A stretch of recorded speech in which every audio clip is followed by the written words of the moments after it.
میں نون لیگ کہوں گا تو جمہوریت کو نقصان ہوگا، اور جب تاریخ لکھی جائے گی تو یقیناً آپ کا بھی نام لکھا جائے گا اور ہمارا بھی نام لکھا جائے گا۔ اس وقت شاید ہم نہ ہوں نہ آپ نہ ہوں، لیکن یہ ضرور لکھا جائے گا کہ ان لوگوں کی وجہ سے 1988 کا دور دوبارہ آ گیا ہے۔ ادھر سے وعدہ خلافی کی بات آئے اور ادھر سے بھی آئے، بڑے بڑے سیاسی رفیقوں نے، ورکروں نے خون دیا۔ آج تک کسی جسٹس کا خون دکھائیں، کسی جرنیل کا خون دکھائیں۔ اس ہاؤس کے اوپر اس جمہوریت کو جو پچھلے 40 سال سے ایک چڑیل کھا رہی ہے۔ آپ فارن پالیسی تو آج تک آپ نے میڈیا کے اوپر نہیں لائے، آپ کریں امریکہ کی مخالفت نہیں کریں گے۔ ہم نہیں چاہتے کہ ایک انکار، ایک وعدہ خلافی کی بنیاد پر کسی اور کا ایجنڈے کی تکمیل کے لیے اس جمہوریت کو قربان کر دیا جائے۔ ہماری اسٹیبلشمنٹ کی مداخلت کدھر ہے ان سب لوگوں کو پتا ہے۔ اگر میں جھوٹ بول رہا ہوں تو لعنت ہو مجھے۔ لوٹوں کو قبول نہیں کرنا۔ آپ مجھے پنجاب کا ایک ضلع بتا دیں جدھر آپ نے نون لیگ نے لوٹوں کو قبول نہ کیا ہو۔ میں لوٹا خریسی پیپل پارٹی میں ہو، اگر پیپل پارٹی نے بھی لوٹے وزیر بنایا میں اس کو بھی مذمت کرتا ہوں۔ 2-3 ہیں لوٹے ہم میں بھی، لیکن ہم اپنی قیادت سے بھی کہیں گے اور انشاءاللہ تعالیٰ بہت جلد وہ چلے جائیں گے۔ آرٹیکل 6 ضیاء الحق کی باقیات پہ نہیں لگتا۔ یہ کیپٹن صفدر سے پوچھیں جس کو لاتوں گوشتوں سے مارا گیا ہو۔ ہم ایسے جج کو، ایسے بیوروکریٹ کو، ایسے جرنیل کو کبھی معاف نہیں کرتے جو جمہوریت کا قاتل ہو۔ السلام علیکم ناظرین کرام، ندیم افضل چند کی تاریخی ویڈیو مسلم لیگ نون کو ماضی یاد کرا کر زمین بوس کر دیا۔ وہ کہتے ہیں یاد ماضی عذاب یا رب، تو چھین لے مجھ سے حافظہ میرا۔ ندیم افضل چند نے اتنی کری کری سنائی کہ مسلم لیگ نون کے لیے اسمبلی میں بیٹھنا محال ہو گیا۔ آج اتحادی بھی بول رہے ہیں کہ مسلم لیگ نون کن راستوں پر چل رہی ہے۔ آپ ویڈیو دیکھیے پھر اس پر ڈیٹیل میں بات کرتے ہیں۔ ادھر سے وعدہ خلافی کی بات آئے اور ادھر سے بھی آئے، وہ کہیں گے صدر صاحب نے وعدہ خلافی کی ہے، ادھر سے دوستوں نے کچھ کہا ہے کہ ایک وعدہ چودھری پرویز الہی سے بھی ہوا تھا وزیر اعلیٰ بنانے کا، ایک وعدہ کسی اور سے بھی ہوا تھا۔ ان باتوں کو آپ چھوڑیں، کیونکہ گزری ہوئی باتوں کو آپ بھولیں گے تو آپ جمہوریت کی خدمت کریں گے۔ اس جمہوریت کے لیے ظہور الہی شہید نے بھی خون دیا، خواجہ سعد رفیق صاحب کے والد صاحب نے خون دیا، شہید بھٹو نے خون دیا، بڑے بڑے سیاسی رفیقوں نے، ورکروں نے خون دیا۔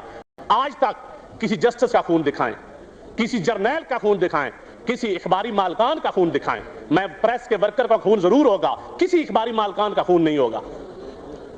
میں یقیناً آپ دوستوں سے یہ گزارش کروں گا ہاتھ باندھ کر کہ اس ہاؤس کو پرانے زمانے میں ہم دیہاتوں میں سنتے تھے، ایک چڑیل ہوتی تھی جو اس ہاؤس کے اوپر اس جمہوریت کو جو پچھلے 40 سال سے ایک چڑیل کھا رہی ہے۔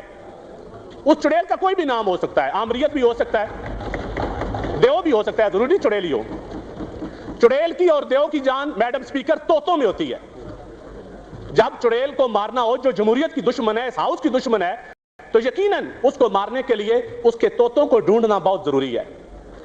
تو میں یہ گزارش کروں گا کہ خواہ وہ طوطے ادھر ہوں، ادھر ہوں یا کہیں اور ہوں، خدا کے لیے پارٹی نظریات سے بالا تر ہو کر ان طوطوں کو ضرور ڈھونڈیں۔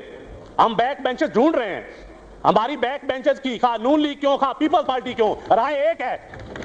کیوں رائے ایک ہے؟ کیونکہ ہم ان 5 سٹار نشستوں میں سے نہیں ہیں۔ ہم نہیں چاہتے کہ ایک انکار، ایک وعدہ خلافی کی بنیاد پر کسی اور کا ایجنڈے کی تکمیل کے لیے اس جمہوریت کو قربان کر دیا جائے۔ اگر 1988 والی حالات واپس لانے ہیں، کیونکہ اس وقت ہم ایک دوسرے کو سیکورٹی رسک ڈکلیئر کرتے تھے، تو یقیناً میں تو اپنی شہید قائد کے خون سے وہ غداری سمجھوں گا، اور یقیناً وہ محترم نواز شریف کے بھی نظریات سے غداری ہے۔ اگر چارٹر ڈیموکریسی پر انہوں نے سائن کی ہے تو ہمارے لیے فریضہ ہے، لیکن اس کی یہ حالات نہیں ہیں۔ آپ ایک جگہ پہ اٹک جائیں، یہ سیاست نہیں ہے۔ یہ ایک سیاست میں کبھی بھی دروازے بند نہیں ہوتے۔ آپ ایک انکار کے اوپر اٹک جائیں، آپ کو پتہ نہیں ہے۔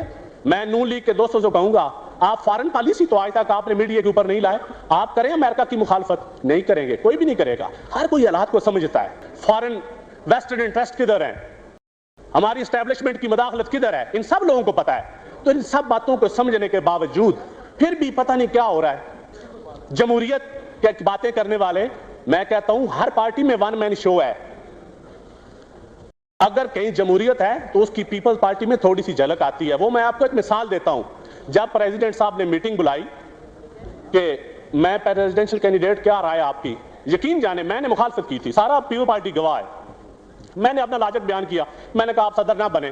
انہوں نے خوشی سے مجھے سنا اور اپریشیٹ بھی کیا، لیکن جب سعید الزمان صدیقی کو کینڈیڈیٹ بنایا گیا، کسی دوست نے جاوید ہاشمی کا نام لیا کہ اس کو کینڈیڈیٹ بناؤ جو جمہوریت کے لیے۔